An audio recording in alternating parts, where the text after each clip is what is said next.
नमस्कार दोस्तों, royal maths education classes में आप सभी विद्यार्थियों का हार्दिक स्वागत है।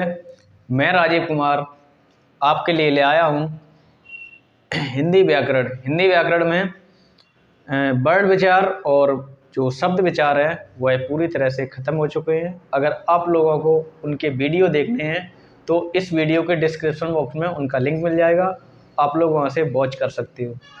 तो जैसे कि वाक्य शुरू हो चुका था, वाक्य विचार पर चर्चा हो रही थी। वाक्य विचार जो होते हैं क्या होते हैं क्या नहीं होते हैं, इन पर वाक्यों पर चर्चा हो रही थी।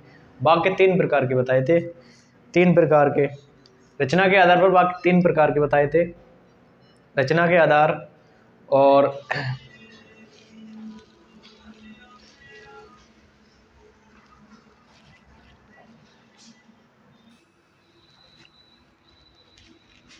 तो हेडिंग डालेंगे अर्थ के आधार पर। हेडिंग रहेगी अर्थ के आधार पर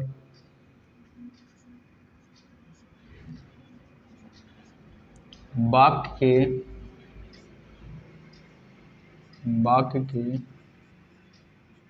भेद। अर्थ के आधार पर वाक्य के भेद। अर्थ के आधार पर वाक्य के 8 भेद होते हैं। अर्थ के आधार पर वाक्य के 8 भेद होते हैं। कौन कौन से होते हैं? नंबर एक लिखेंगे, नंबर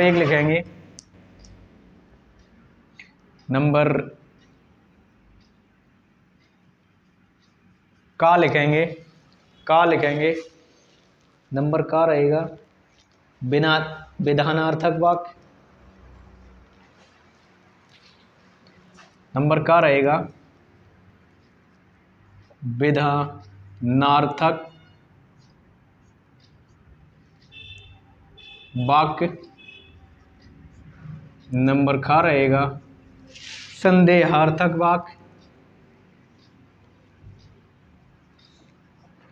संदेहार्थक वाक्य। नंबर गा रहेगा संकेतार्थक वाक्य। संकेतार्थक वाक्य। नंबर गा संकेतार्थक वाक्य। नंबर घा पहला है विधानार्थक वाक्य। नंबर 2 है संदेहार्थक वाक्य। नंबर 3 है संकेतार्थक वाक्य। नंबर 4 है इच्छार्थक वाक्य। इच्छार्थक वाक्य। नंबर 5 है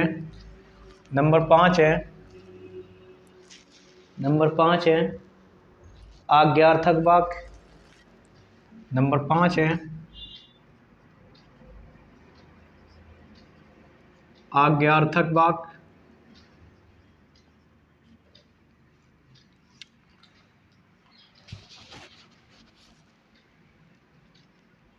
नंबर 6 निषेधार्थक वाक्य। निषेधार्थक वाक्य। निषेधार्थक वाक्य।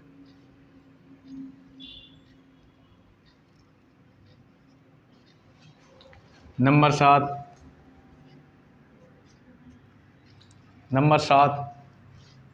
प्रश्नार्थक वाक्य। प्रश्नार्थक वाक्य। और नंबर लास्ट रहेगा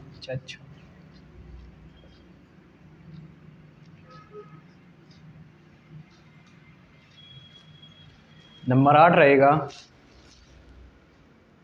विस्मय बोधक वाक्य। विस्मय बोधक वाक्य। ये 8 प्रकार के अर्थ के आधार पर वाक्य होते हैं, या इनका नंबर ही डाल दो।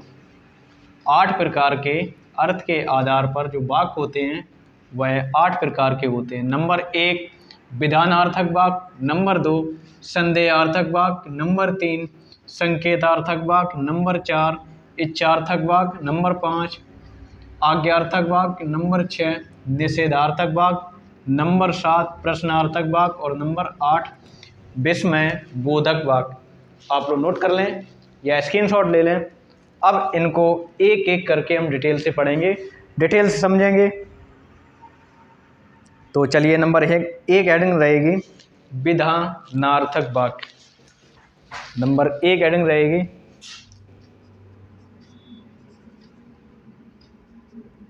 विधानार्थक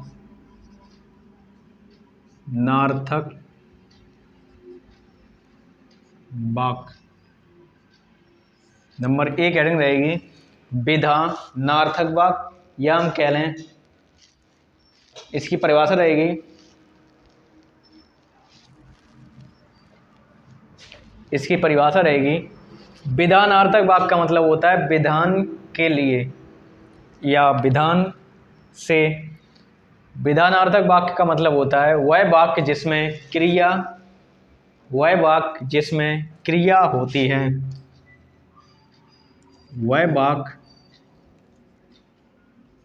वह वाक्य जिसमें क्रिया होती है। तो विधानार्थक जो वाक्य होते हैं उसकी परिभाषा रहेगी वह वाक्य जिसमें क्रिया होती है, वह वाक्य जिसमें क्रिया होती है। जैसे उदाहरण दे दें,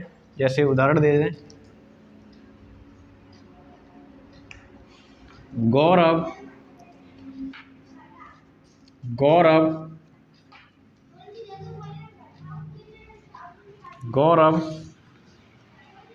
लिख दें, गौरव खेलता है, गौरव खेलता है। अब परिभाषा क्या कहती है कि वह वाक्य जिसमें क्रिया होती है। तो गौरव तो कर्ता हो गया, गौरव कर्ता हो गया, और खेलना क्रिया हो गई। तो वह वाक्य जिसमें क्रिया होती है विधानार्थक वाक्य कहलाते हैं। जैसे और एग्जांपल दे दें, जैसे रवि पढ़ता है, राधा गाती है,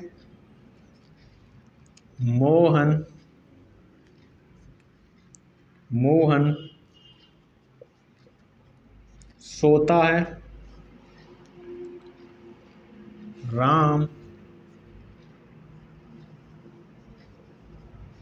दौड़ता है। इस प्रकार के जो वाक्य होंगे वह विधानार्थक वाक्य के उदाहरण होंगे, वह वाक्य जिसमें क्रिया होती है विधानार्थक वाक्य कहलाते हैं। आप लोग नोट कर लें या स्क्रीनशॉट ले लें। इसके बाद देखेंगे अगला संदेहार्थक वाक्य।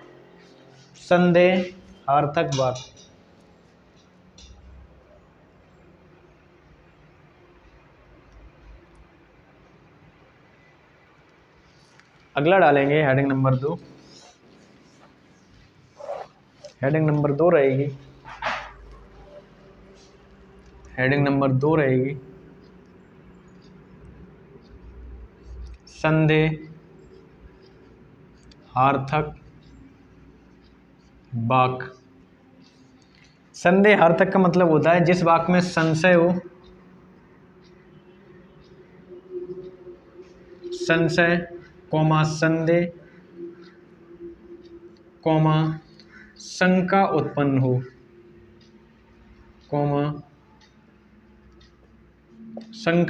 हो, वह वाक्य जिसमें संदेह का बोध होता है या संशय का बोध होता है या संशय होता है, उन्हें हम संदेहार्थक वाक्य कहते हैं। तो हम परिभाषा लिख सकते हैं, वह वाक्य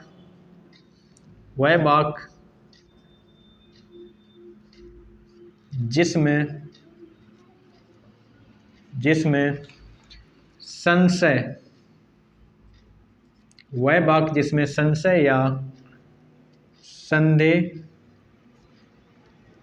का बोध होता है,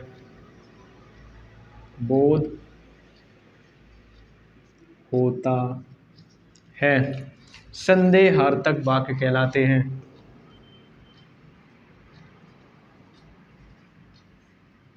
संदेहार्थक वाक्य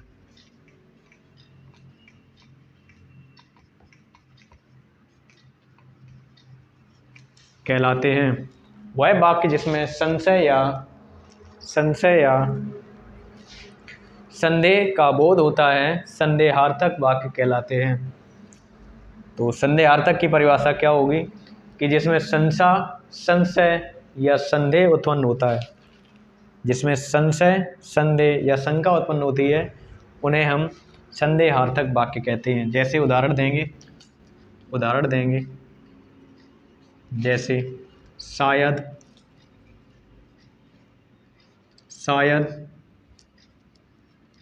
राम आ गया, शायद राम आ गया, शायद राम आ गया।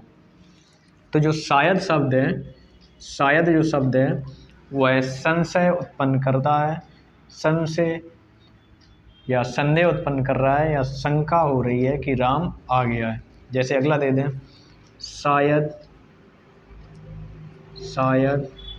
कोई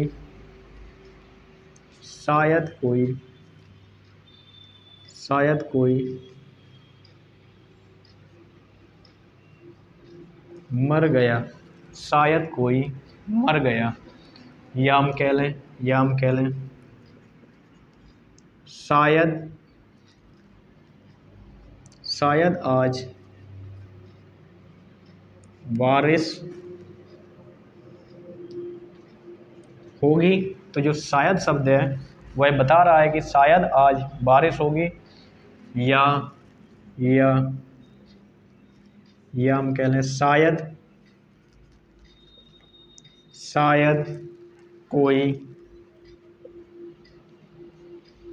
शायद कोई गिर गया। या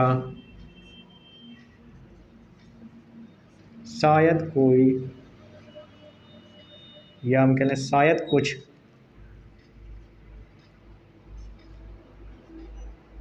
टूट गया। या हम कह लें शायद कुछ खो गया, शायद कुछ खो गया। तो जो शायद शब्द है यह संशय या शंका उत्पन्न करते हैं। तो शायद शब्द को लेकर जिस वाक्य की चर्चा हो वह संदेहार्थक वाक्य कहलाता है। आप लोग नोट कर लें या स्क्रीनशॉट ले लें। इसके बाद देखेंगे अगली हेडिंग रहेगी हेडिंग नंबर 3।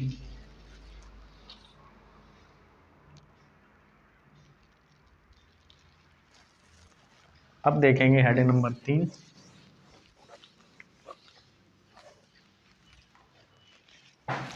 हेडिंग नंबर 3 देखेंगे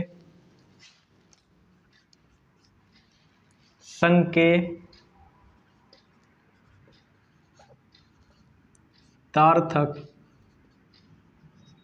वाक्य।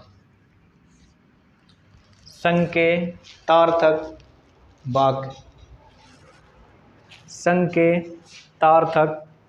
वाक्य। तो इसकी परिभाषा रहेगी वह वाक्य जिसमें शर्त का भाव उत्पन्न हो। वह वाक्य जिसमें शर्त का भाव उत्पन्न हो उसे हम संकेतार्थक वाक्य कहते हैं। जैसे शायद तुम पढ़ते तो पास हो जाते, शायद तुम पढ़ते तो पास हो जाते। जैसे हेतु मद भूतकाल का जो वाक्य होते हैं उन्हें हम संकेतार्थक वाक्य भी कहते हैं। हेतु मद भूतकाल के जो वाक्य होते हैं उन्हें हम संकेतार्थक वाक्य भी कहते हैं। उसमें भी ऐसे ही एग्जाम्पल होंगे कि शायद ऐसा होता तो ऐसा हो जाता, शायद ऐसा करते तो ऐसा हो जाता। तो इसका जो परिभाषा है वह लिखेंगे जिस वाक्य में जिस वाक्य में शर्त का भाव उत्पन्न हो। जिस वाक्य में शर्त का भाव उत्पन्न हो उसे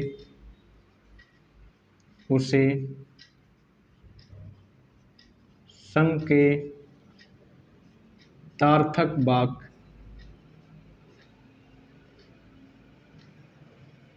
कहते हैं। उसे संकेतार्थक वाक्य कहते हैं। जिस वाक्य में शर्त का भाव उत्पन्न हो उसे संकेतार्थक वाक्य कहते हैं।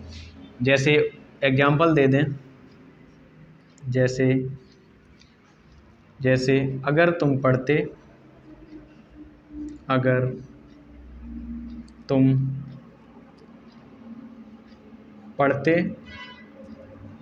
तो पास हो जाते। अगर तुम पढ़ते तो पास हो जाते। इसमें शर्त बताई जा रही है कि अगर तुम पढ़ लेते तो ये शर्त है कि तुम पास हो जाते। या ऐसा कह लें, यदि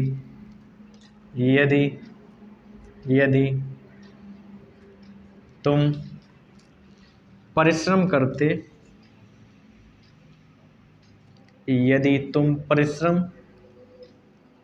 करते तो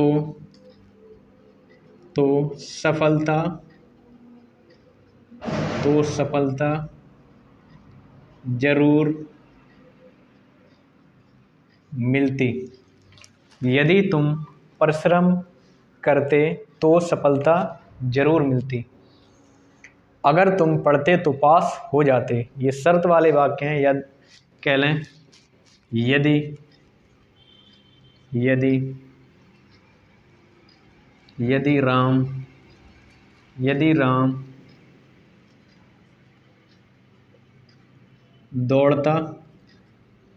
यदि राम दौड़ता तो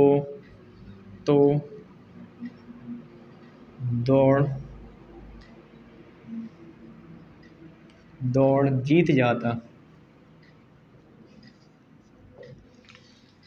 यदि राम दौड़ता तो दौड़ जीत जाता। या हम कह लें, अगर तुम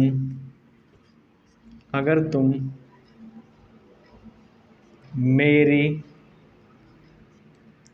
टीम से खेलते तो हम मैच जीत जाते। यदि तुम मेरी टीम से खेलते तो हम मैच जीत जाते। यदि तुम मेरी टीम से खेलते तो हम मैच जीत जाते। तो इस तरह के जो वाक्य होते हैं वह संकेतार्थक वाक्य कह लें या फिर हेतु मत भूतकाल के वाक्य कह लें। ये उसी प्रकार के वाक्य होते हैं जिस वाक्य में शर्त का भाव उत्पन्न हो। जिस वाक्य में शर्त का भाव उत्पन्न हो उसे हम संकेतार्थक वाक्य कहते हैं। जैसे अगर तुम पढ़ते तो पास हो जाते। अगर तुम पढ़ते तो पास हो जाते। इसमें शर्त बताई जा रही है कि अगर तुम ऐसा कर ही लेते तो ऐसा हो ही जाता। दूसरा लिखा हुआ है, यदि तुम परिश्रम करते तो सफलता जरूर मिलती। यदि राम दौड़ता तो दौड़ जीत जाता। अगर तुम मेरी टीम से खेलते तो हम मैच जीत लेते या फिर जीत जाते। तो आप लोग नोट कर लें या स्क्रीनशॉट ले लें। इसके बाद देखेंगे हेडिंग नंबर 4।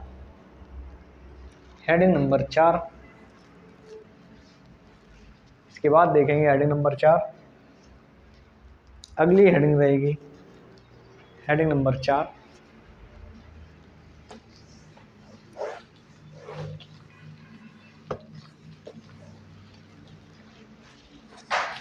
हेडिंग नंबर 4 रहेगी इच्छार्थक वाक्य।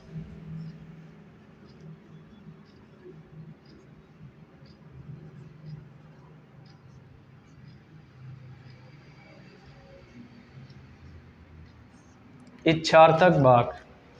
अगली हेडिंग रहेगी हेडिंग नंबर 4, इच्छार्थक वाक्य।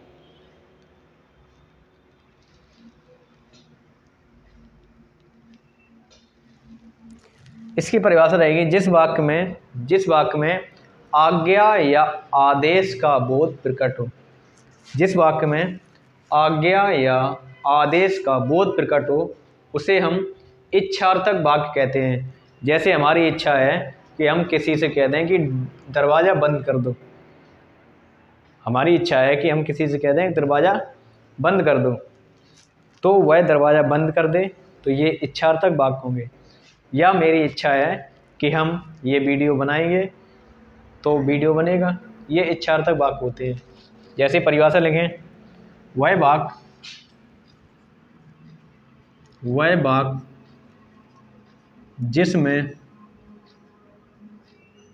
वाक्य जिसमें इच्छा या कह लें आज्ञा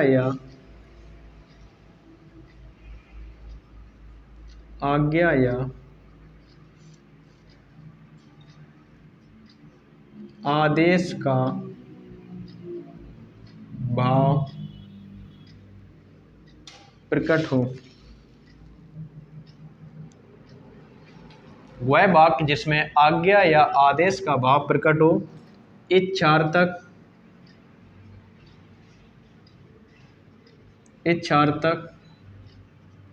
वाक्य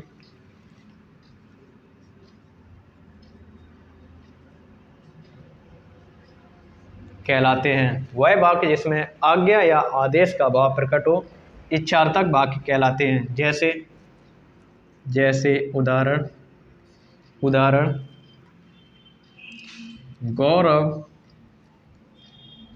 गौरव चले जाओ। गौरव चले जाओ। तो हमारी इच्छा है, मेरी इच्छा है कि गौरव तुम यहाँ से चले जाओ।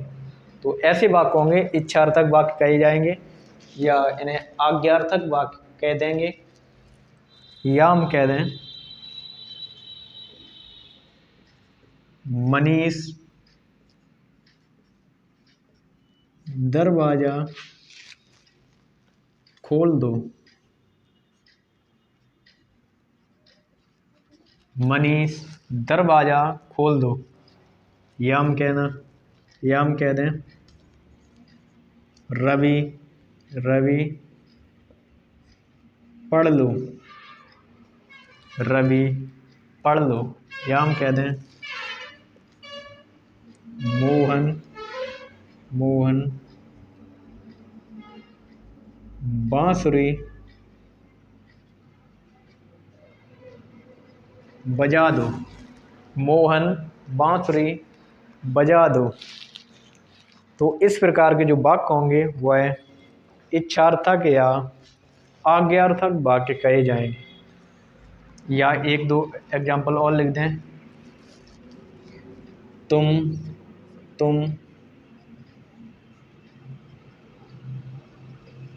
सो जाओ। तुम सो जाओ। तुम फल खा लो। तुम फल खा लो। या कृष्ण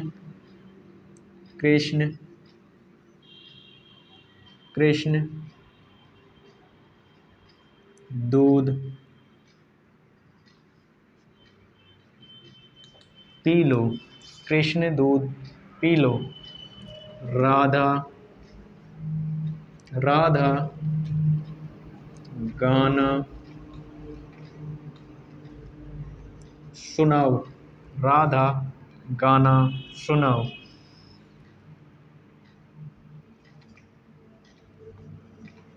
महेश